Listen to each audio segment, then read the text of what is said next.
Yeah, Chris Ullman, Sky News contributor, and I'll ask my questions in turn if I may there, Tom, and I'll start with the Minister, Chris Bowen. Chris Bowen, in December 2021, you commissioned modelling which showed, and you pledged, that you would drop power prices by $275 for residential homes. You committed to it again in April 2022 when you were told that that modelling was flawed. You continued to commit to it in 2023 and 2024, even though electricity prices were rising.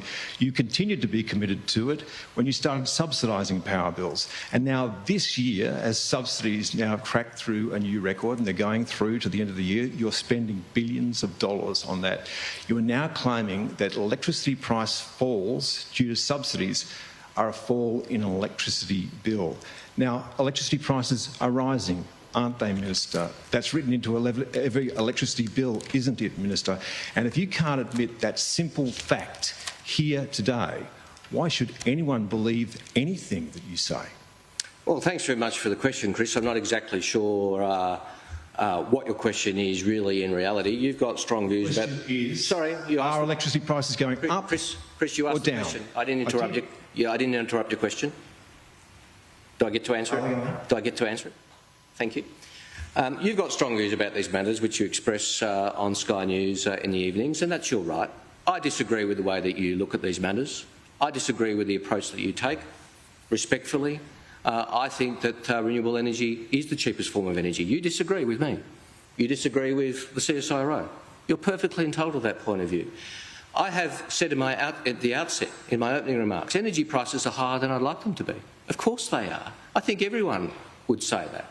I think normal Australians at home also look around the world and know that people around the world are dealing with similar issues. Countries with different policies in place are all dealing with high energy prices. With great respect, it's disingenuous and dishonest of you to blame all this on renewable energy, as you do on Sky in the evenings. It's just not right, sir. It's just not fair. You're entitled to that view. I ask a very, very simple question. Have electricity prices risen on your watch the exact opposite of what you pledged? Have they? We have never denied that energy prices are higher than we would like. That's why we've delivered 3 rounds of energy bill relief. In the Treasurer's speech, you wrote, electricity prices have fallen. That's not true, is it? Well, the fact of the matter is, if you look at the recent data, Australia's had the lowest energy inflation in the world. Why? No, you might deny that, and I know you deny several things. What is the reason for it? What is the reason for it? Mr. Ewan, are you asking a question or are you debating? No, it's just that you are completely avoiding it, as you always do. We get a well, I know you're a man of strong views on these matters, and I said I've always had respect for you, but I have a fundamentally different view to the one that you have developed in recent years, which you express on Sky News. So if your premise on renewables is true, electricity prices will fall in your next term. Well, again, I refer you to the Australian Energy Market Commission report, which says if we keep the path we're on, energy prices would fall by 13% over the next 10 years. You might deny that, I don't. Question to Ted O'Brien. Ted O'Brien, you want to drop the price of gas. You're trying to get it out of Queensland. The pipelines are full. So how will you get the gas out of Queensland? The other question on that front is you're looking at uncommitted gas. What do you think will happen to uncommitted gas in Queensland when you remove the incentives? Chris, on the first question, this is why infrastructure is so key. And so much as our gas reservation policy has captured the imagination of many people, because it is really putting Australian gas for Australians first, you're right that we still have to get it to where it's needed.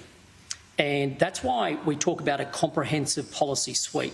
One of the measures in that suite is a $1 billion critical infrastructure fund. Now, the priority for spending that money is going to be to try and accelerate and future-proof the infrastructure needed from north to south, Queensland to the southern markets. The second part of my answer to that would be time. The real risk is the winter peaks, which is why what we need to do is ensure we are maximising the transportation of gas from Queensland south. Time to build the pipeline, which is how long? So that was part of the first question. That will not solve for next year, which is why this second part is so key. Timing is key. So we need to get gas from Queensland south while we only have the existing infrastructure before winter hits. Now, the only way that's going to work is it needs to come down south prior to the peak, and storage becomes absolutely key. And that is something that we believe that we can get This will done. be in place in the next 3 years. In the next 3 years, in order to solve that short-term problem. And the storage is going to be the key. And you're committed to that? In terms of enough storage over the next 3 years, yes. I think the real problem, Chris, to be honest, is we need to get the gas. We need to get the gas down. Okay. And I believe the reservation scheme will allow for that.